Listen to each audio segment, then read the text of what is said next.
दिन भर की बड़ी खबर आपको बता दें, जहां सबसे पहले मोदी विरोधी भाषणों से पाकिस्तान हुआ खुश। जी हां, राहुल गांधी की पाकिस्तान में जमकर की गई तारीफ, वीडियो तक शेयर किया गया। बताएंगे कैसे बीजेपी ने। उसके बाद कांग्रेस पर किया बड़ा हमला, दिए उठाए बड़े सवाल, सब बताएंगे। तो वहीं बताएंगे पाकिस्तानी आतंकियों के खात्मे का काउंट डाउन अब हो चुका है स्टार्ट, यानी कि आसान भाषा में कहें तो उल्टी घड़ी चालू हो गई। भारतीय जवानों ने बना लिया आतंक का गेम ओवर प्लान। बताएंगे क्या है प्लान। साथ ही भारत के खिलाफ खेल कर रहा अमेरिकी विदेश विभाग खालिस्तान वाली रिपोर्ट ने खोल दी हेट इंडिया की पोल। जी हाँ, तो वहीं आपको बताएंगे जहां अधीर रंजन चौधरी ने कह दिया इससे बेहतर बीजेपी को वोट देना। बताएंगे क्यों ऐसा कहा कट्टर कांग्रेसी अधीर रंजन चौधरी ने। सारी जानकारियां बताएंगे दोस्तों, बस आप वीडियो के अंत तक बने रहेगा। और अपने देश का दिल से समर्थन करते तो वीडियो को लाइक कर दीजिएगा और चैनल को सब्सक्राइब करके बेल आइकन दबा के कमेंट में जय हिंद कहना बिल्कुल मत भूलिएगा। बात करें पहली बड़ी खबर की, जहां मोदी विरोधी भाषणों से पाकिस्तान हुआ खुश। फवाद चौधरी ने राहुल गांधी की जमकर की तारीफ, कहा राहुल ऑन फायर बीजेपी ने। जिसके बाद कांग्रेस पर उठाए सवाल। बता दें कांग्रेसी नेता राहुल गांधी को लोकसभा चुनावों में जनता का कितना समर्थन मिल रहा है ये तो 4 जून को पता चल ही जाएगा, लेकिन उसे पाकिस्तान का समर्थन तो खूब मिल रहा है। इसकी वजह से हिंदुस्तान में सियासत शुरू हो चुकी है। पाकिस्तान के पूर्व सूचना प्रसारण मंत्री फवाद चौधरी ने राहुल गांधी के समर्थन में सोशल मीडिया पर पोस्ट शेयर किया है। इस पोस्ट में राहुल गांधी प्रधानमंत्री मोदी जी की आलोचना करते दिखाई दे रहे हैं। इस पोस्ट के सामने आने के बाद बीजेपी कांग्रेस पर हमलावर हो चुकी है। पहले आपको पूरी बात बता दें, दरअसल पाकिस्तान के पूर्व सूचना प्रसारण मंत्री और भारत पर कमेंट करके अक्सर बेइज्जती होने वाले इमरान खान के साथ ही फवाद चौधरी करीब 1.5 साल पहले अचानक गाड़ी से निकलकर ऐसे भागे जैसे उसैन बोल्ट की आत्मा उनके अंदर घुस गई हो। फवाद चौधरी तब पुलिस की गिरफ्त से बचकर भागे थे। फवाद चौधरी ने तब से भागना शुरू किया तो पहले इमरान खान का साथ छोड़कर भागे, फिर पाकिस्तान के चुनाव से भी भाग गए। अब इमरान खान जेल में है तो फवाद चौधरी को भारत के चुनावों में बड़ा इंटरेस्ट आ रहा है। अक्सर गलत चीजों के लिए चर्चा में रहने वाले ये फवाद चौधरी अब सोशल मीडिया पोस्ट को लेकर चर्चा में है, जिसमें उन्होंने कांग्रेस सांसद राहुल गांधी की जमकर तारीफ की। फवाद चौधरी ने राहुल गांधी के भाषण वाली पोस्ट को शेयर किया और इस पोस्ट को शेयर करते हुए ऊपर कैप्शन में लिखा कि राहुल ऑन फायर। इस पोस्ट में राहुल गांधी मोदी सरकार के खिलाफ भाषण देते नजर आ रहे हैं और पूंजीपतियों की सरकार बना रहे हैं। इसको फवाद चौधरी ने राहुल गांधी के तारीफ में कह दिया है कि राहुल गांधी ऑन फायर। इसका मतलब जो राहुल गांधी इसमें कह रहे हैं वो सही तरीके से कटाक्ष किया जा रहा है मोदी पर, ऐसा फवाद चौधरी का इंप्रेशन था। लेकिन आपको बता दें जिसके बाद भारत में बीजेपी कांग्रेस पर हमलावर है। बीजेपी प्रवक्ता शहजाद पूनावाला ने सवाल उठाते हुए कहा है कि पाकिस्तान क्यों राहुल गांधी की सराहना कर रहा है। उन्होंने कांग्रेस पर तंज कसते हुए कहा कि कांग्रेस का हाथ पाकिस्तान के साथ और पाकिस्तान की बात कांग्रेस के साथ है। जी हाँ, अब ऐसे में जिस प्रकार से पाकिस्तान में राहुल गांधी की तारीफ हो रही है, क्योंकि पाकिस्तानी कतई भी नहीं चाहते कि मोदी की सरकार बने। इसकी असली वजह आप अच्छे से जानते हैं, लेकिन आप किस पर अब जो भी राय हो दोस्तों कांग्रेस की राहुल गांधी की तारीफ को लेकर अब आप क्या जवाब देना चाहेंगे कमेंट में लिखकर अवश्य बताइएगा। देखते हैं क्या कहती है भारत की जनता। तो वहीं आपको बता दें पाकिस्तानी आतंकियों के खात्मे का काउंट डाउन हुआ स्टार्ट। भारतीय जवानों ने बना लिया आतंक का गेम ओवर प्लान। बता दें जम्मू कश्मीर में आतंकी हमले को अंजाम देने के लिए अब पाकिस्तानी आतंकी संगठन लश्कर तैयबा और जैश ए मोहम्मद मिलकर साजिश रच रहे हैं। जम्मू कश्मीर में सुरक्षा एजेंसी को इस तरह के सबूत मिले हैं। दोस्तों उधमपुर के बसंतगढ़ में चल रहा ऑपरेशन अभी भी जारी है। कठुआ के बनी में भी तलाशी अभियान तेज कर दिया गया है। आतंकियों के खात्मे के लिए सुरक्षा बलों ने फुल प्रूफ प्लान तैयार किया है। बता दें कि बसंतगढ़ मुठभेड़ वाली जगह से सुरक्षा बलों को AK-47 राइफल की गोलियां के साथ चीन निर्मित हरे रंग की स्टील बुलेट और खोखा बरामद हुआ है। VDG के सदस्य और SPO पर आतंकियों ने यही गोलियां बरसाई थी। इससे पता चला है कि आतंकियों के पास American assault rifle M4 carbine जैसे हथियार हैं। आपको यह भी बता दें कि जम्मू कश्मीर के सांबा में बड़ी घुसपैठ की बड़ी साजिश को नाकाम कर दिया गया, मारा गया पाकिस्तानी घुसपैठिया। जी हाँ, जम्मू कश्मीर के सांबा जिले में अंतरराष्ट्रीय सीमा पर BSF ने बुधवार शाम एक पाकिस्तानी घुसपैठियों को मार गिराया। बताया जा रहा है कि BSF जवानों ने सांबा इलाके में पाकिस्तान की ओर से अंतरराष्ट्रीय सीमा पार कर आए एक व्यक्ति की संदिग्ध हरकत देखी। सैनिकों ने घुसपैठियों को चुनौती दी, लेकिन वो सीमा पर बाढ़ की ओर आगे बढ़ता रहा। इसके बाद उस सैनिकों ने उस पर गोलीबारी की और उसे मार गिराया। अधिकारियों ने कहा कि घटना सीमा चौकी रीगल के पास हुई और गहन तलाशी अभियान के लिए क्षेत्र में अतिरिक्त बल भेजा गया है। सुरक्षा बलों ने इलाके को घेर लिया। सर्च अभियान चल रहा है। फिलहाल मामले की जांच चल रही है। तो वहीं सबसे बड़ी खबर बता दें, क्या ऑस्ट्रेलिया ने भारतीय जासूसों को किया था निष्कासित। क्या कहा सरकार ने। बता दें ऑस्ट्रेलिया ने भारतीय जासूसों को निष्कासित करने की खबरों को खारिज कर दिया है। 2020 में 2 भारतीय जासूसों को देश से बाहर निकाले जाने की खबरों के बावजूद ऑस्ट्रेलियाई सरकार ने दिल्ली के साथ अपने घनिष्ठ संबंधों की बात कही है। 2021 में ऑस्ट्रेलिया के खुफिया प्रमुख ने ने कहा था कि विदेशी एजेंट पिछले वर्ष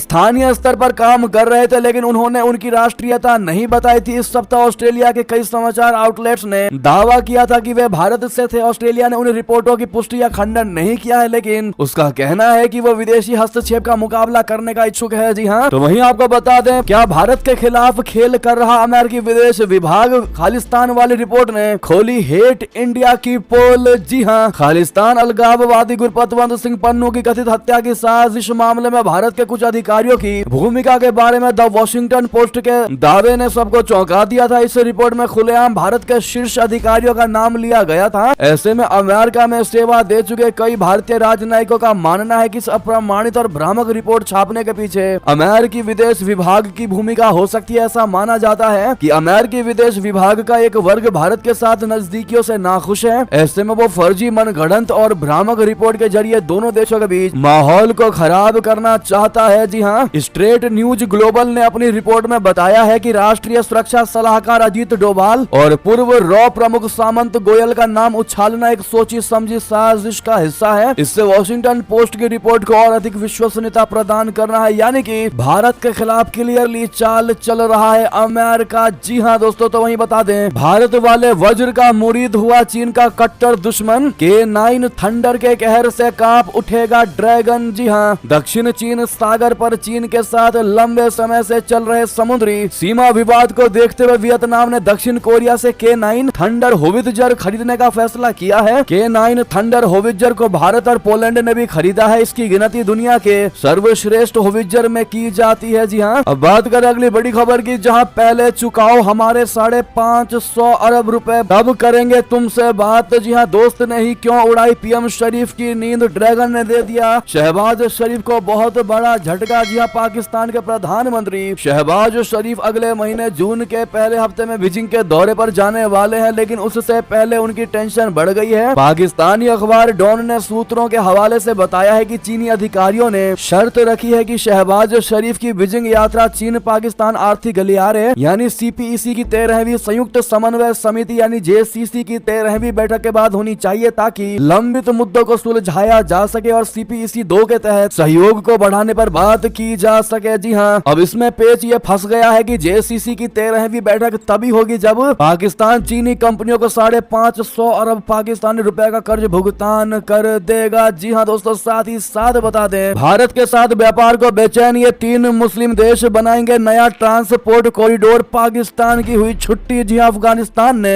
2 मध्य एशियाई देशों कजाकिस्तान और तुर्कमेनिस्तान के साथ पिछले हफ्ते एक त्रिपक्षीय बैठक आयोजित की। काबुल में आयोजित इस बैठक में कजाकिस्तान के उप प्रधानमंत्री शेरिक झुमंगारी, तुर्कमेनिस्तान के परिवहन और संचार एजेंसी के महानिदेशक कममेत खान चाकयेव और अफगान वाणिज्य और उद्योग मंत्री नूरुद्दीन अजीजी ने हिस्सा लिया। इस बैठक का मुख्य मुद्दा भारत के साथ व्यापार के लिए एक नए परिवहन गलियारे पर चर्चा करना था। बैठक में तुर्कमेनिस्तान और कजाकिस्तान के प्रतिनिधियों ने अफगानिस्तान में पारगमन और परिवहन बुनियादी ढांचे को बढ़ाने पर सहमति व्यक्त की है। जी हाँ, बैठक में कजाकिस्तान के उप प्रधानमंत्री शेरिक झुमंगारिन आगामी इंफ्रास्ट्रक्चर डेवलपमेंट इनिशिएटिव पर प्रकाश डालते हुए ट्रैफिक फ्लो की गणना और पुनर्संरचना की आवश्यकता पर जोर दिया। साथ ही साथ बता दें, स्टैनफोर्ड विवि के प्रोफेसर का बड़ा दावा, भारत का विकास जानबूझकर अनदेखा कर रहा है पश्चिमी देश, हकीकत से कोसों दूर। जी हाँ, स्टैनफोर्ड विश्वविद्यालय के प्रोफेसर अनुराग मेहराल का कहना है कि पिछले 1 दशक में भारत ने उल्लेखनीय तरक्की की है, लेकिन पश्चिमी मीडिया जानबूझकर भारत की इस विकास यात्रा को अनदेखा कर रहा है। स्टैनफोर्ड यूनिवर्सिटी के Stanford buyers centre for bio design में मेडिसिन के प्रोफेसर और ग्लोबल आउटरीच प्रोग्राम के निदेशक डॉक्टर अनुराग मेहराल ने एक साक्षात्कार में कहा कि भारत जैसे जटिल देश की दूर से रिपोर्टिंग करना ऐसी कहानियां लिखने का एक नुस्खा है जो कभी विश्वसनीय नहीं हो सकती है। ऐसे में आप में से कितनों को ये लगता है कि पश्चिमी देश कभी भी भारत की तरक्की से खुश नहीं है, बस ऊपर से दिखावा करते हैं कि वो खुश हैं? जिनको भी लगता है कमेंट में लिखकर अवश्य बताएगा। तो वहीं बता दें, सब तबाह करके ही मानेगा रशिया किया हैरी पॉटर के महल पर हमला, कई लोगों की मौत की खबर। बता दें, रशिया और यूक्रेन के बीच बीते 2 साल से भी अधिक समय से जारी जंग कब खत्म होगी इसके बारे में कुछ भी नहीं कहा जा सकता है। रूस इस बात पर आमादा है कि वो यूक्रेन को तबाह करके ही मानेगा, वहीं यूक्रेन है कि रूस के सामने घुटने टेकने को तैयार नहीं है। दोनों तरफ की कशमकश में मासूम लोगों की जानें जा रही हैं। अब यूक्रेन के दक्षिणी बंदरगाह शहर ओडेशा में हैरी पॉटर कैसल के नाम से मशहूर इमारत इमारत पर एक रूसी मिसाइल के हमले में कम से कम 5 लोगों की मौत हो गई। समाचार पोर्टल द इंडिपेंडेंट की रिपोर्ट के अनुसार गौथिक शैली में निर्मित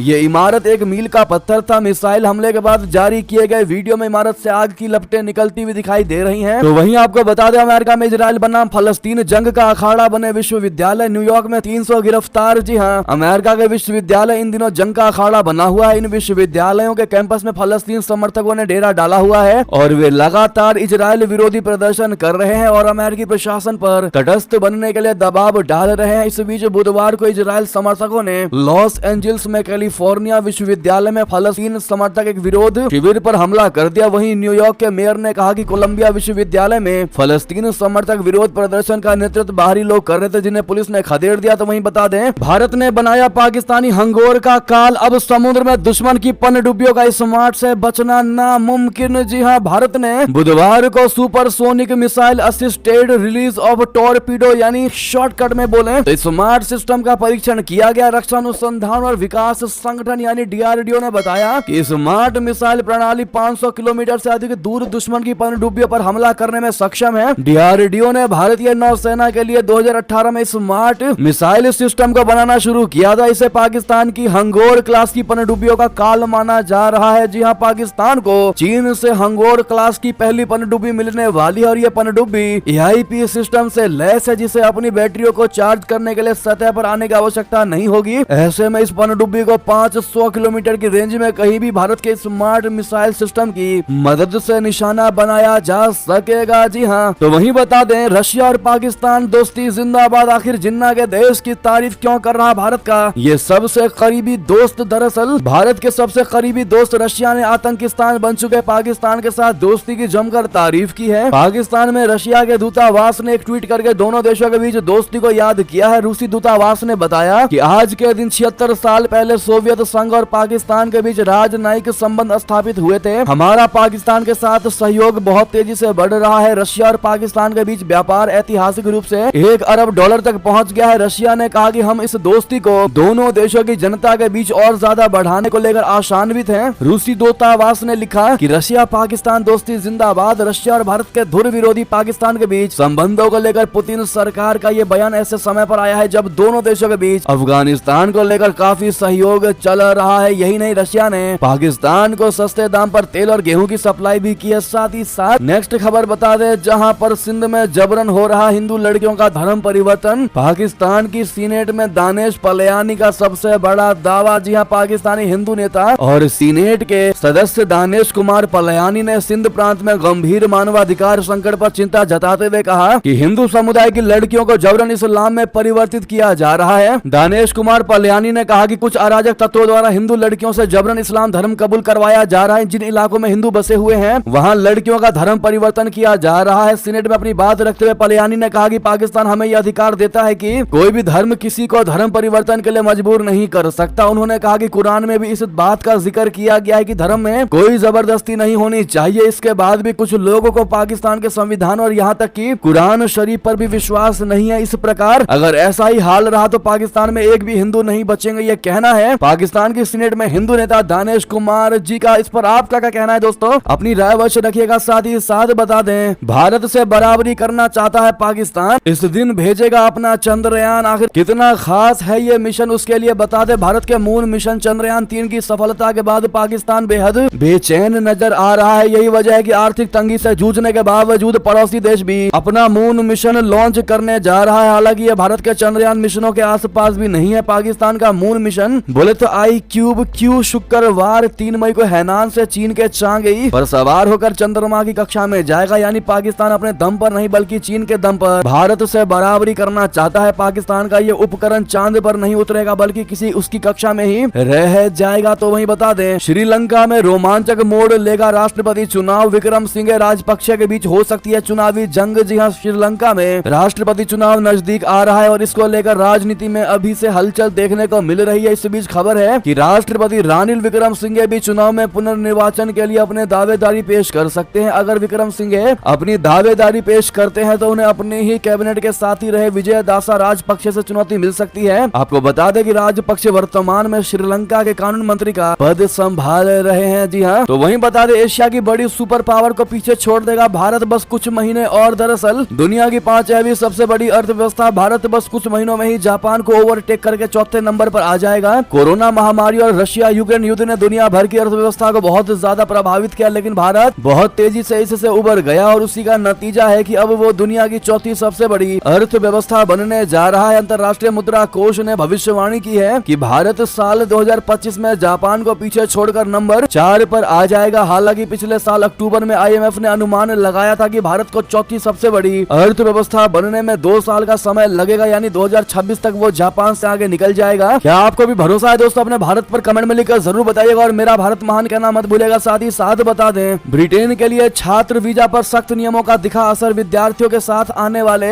आश्रितों की संख्या घटी। जी हां, ब्रिटेन में छात्र वीजा को लेकर इस साल सख्त नियम जारी किए गए हैं। ऐसे में अब विदेशी छात्रों के साथ जाने वाले आश्रितों की संख्या में महत्वपूर्ण गिरावट देखने को मिली है, जिसका यूके सरकार ने स्वागत किया है। ब्रिटेन के गृह विभाग का कहना है कि पिछले साल की तुलना में इस साल जनवरी से लेकर मार्च के महीने में छात्रों के साथ आने वाले आश्रितों की संख्या में 80% तक गिरावट देखने को मिली है। जी हां, इसके अलावा दुनिया भर से 26,000 से कम छात्रों ने वीजा के लिए आवेदन किया है। तो वहीं बता दें, सब कोशिश करके हार गए फिर भी नहीं मान रहा हमास। अब अमेरिका ने भेजा अपना अंगद। जी हां, इजराइल के पीएम नेतन्याहू ने ऐलान कर दिया है कि हम राफा में प्रवेश कर हमास की बटालियनों को खत्म कर देंगे। उन्होंने कहा कि चाहे कोई समझौता हो या ना हो, हम हर हाल में जीत हासिल करेंगे। नेतन्याहू का बयान उस समय आया है जब कुछ देशों ने पीएम नेतन्याहू और राष्ट्रीय सुरक्षा सलाहकार तजाची हानेगवी से जंग खत्म करने की अपील की है। एक तरफ इजराइल के पीएम ने हमास को खत्म करने की कसम खा लिया, तो वहीं दूसरी ओर अमेरिका ने जंग रोकने के लिए अपने अंगद बोले तो अमेरिकी विदेश मंत्री एंटनी ब्लिंकन को इजराइल भेज दिया है। यहाँ पर वो गाजा युद्ध विराम समझौते को आगे बढ़ाने के लिए बुधवार को देश के राष्ट्रपति इसहाक हर्जोग और प्रधानमंत्री बेंजामिन नेतन्याहू से मुलाकात करेंगे। तो वहीं बता दें, कांग्रेसी नेता अधीर रंजन चौधरी ने बीजेपी का किया समर्थन, कहा टीएमसी से बेहतर बीजेपी को वोट देना। जी हां, अधीर रंजन के बयान से बंगाल में सियासी भूचाल, तृणमूल कांग्रेस ने काटा बवाल। दरअसल सोशल मीडिया पोस्ट पर एक वीडियो तेजी से वायरल हो रहा है, जिसमें पश्चिम बंगाल में कांग्रेस के अध्यक्ष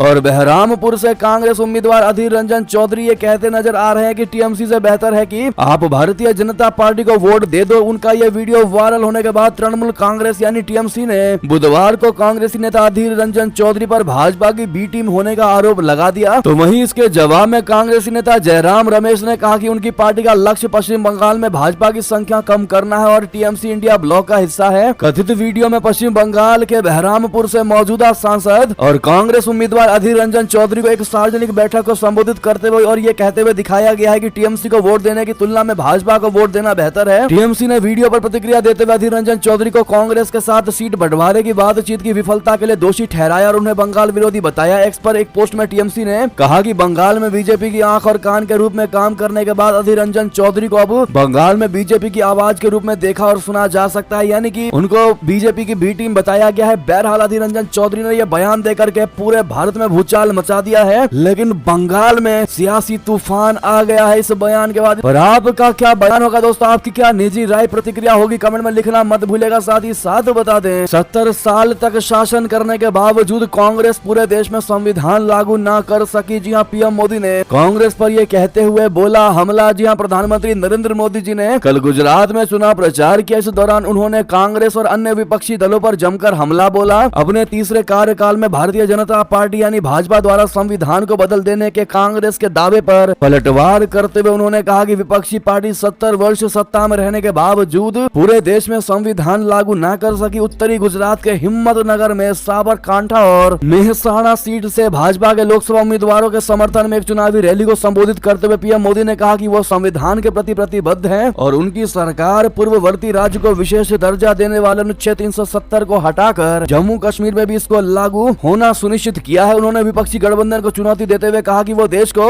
लिखित में गारंटी दें कि धर्म के आधार पर आरक्षण नहीं देंगे। तो वहीं बता दें, आगरा रैली में विपक्ष पर बरसे राजनाथ सिंह जी, कहा डायनासोर की तरह विलुप्त हो जाएगी कांग्रेस। महात्मा गांधी का भी किया जिक्र। जी हां, केंद्रीय रक्षा मंत्री राजनाथ सिंह ने कहा कि राष्ट्रपिता महात्मा गांधी की मुरादें अब पूरी हो रही हैं। बापू 1947 में कांग्रेस को भंग करना चाहते थे, लेकिन कुछ स्वार्थों के चलते ऐसा नहीं हो पाया। आज जनता ने कर दिखाया। आज कांग्रेस और सपा की जो हालत है उससे ऐसा लगता है कि जैसे डायनासोर लुप्त हो गए थे वैसे ही कांग्रेस भी समाप्त हो जाएगी। बापू गरीबी हटाना चाहते थे, कांग्रेस सालों में ये काम नहीं नहीं कर पाई, लेकिन प्रधानमंत्री मोदी ने 10 साल में 25 करोड़ लोगों को गरीबी रेखा से बाहर निकाल दिया। उन्होंने आगे कहा कि वो गारंटी से कह रहे हैं कि भाजपा सरकार 10 साल और रह जाए तो भारत में कोई गरीब नहीं रहेगा। जी हाँ, केंद्रीय मंत्री ने कहा कि कांग्रेस को जनता विलुप्त कर रही है। पिछले लोकसभा विधानसभा चुनावों में आप लोगों ने साइकिल की भी चेन उतार दी है। आज कांग्रेस और सपा की जो हालत हो रही है उससे ऐसा लगता है जैसे डायनासोर पृथ्वी से लुप्त हो गए हैं, उसी तरह कांग्रेस समाप्त हो जाएगी। तो वहीं बता दें, झारखंड कांग्रेस का एक्स अकाउंट हटाया गया। गृह मंत्री अमित शाह का फेक वीडियो शेयर करने पर की गई बहुत बड़ी कार्रवाई। जी हां, केंद्रीय गृह मंत्री अमित शाह के डीप फेक वीडियो को शेयर करने के मामले में सोशल मीडिया प्लेटफॉर्म एक्स ने झारखंड कांग्रेस के एक्स अकाउंट को सस्पेंड कर दिया है। प्राप्त जानकारी के अनुसार सोशल मीडिया प्लेटफॉर्म को राज्य कांग्रेस के हैंडल के खिलाफ कार्रवाई करने के लिए कहा गया था, जिसके बाद अकाउंट को हटा दिया गया। सोशल मीडिया कंपनी के अधिकारियों ने बताया कि एक कानूनी मांग के जवाब में एक्स ने झारखंड कांग्रेस का अकाउंट बंद कर दिया है। जी हां, साथ ही बता दें, कॉमेडियन श्याम रंगीला पीएम मोदी के खिलाफ लड़ेंगे चुनाव, खुद कर दिया ये ऐलान। अपनी कॉमेडी से सभी को हंसाने वाले कॉमेडियन श्याम रंगीला अब राजनीति में उतरने जा रहा है। श्याम रंगीला ने ऐलान किया है कि वो वाराणसी लोकसभा सीट से पीएम नरेंद्र मोदी के खिलाफ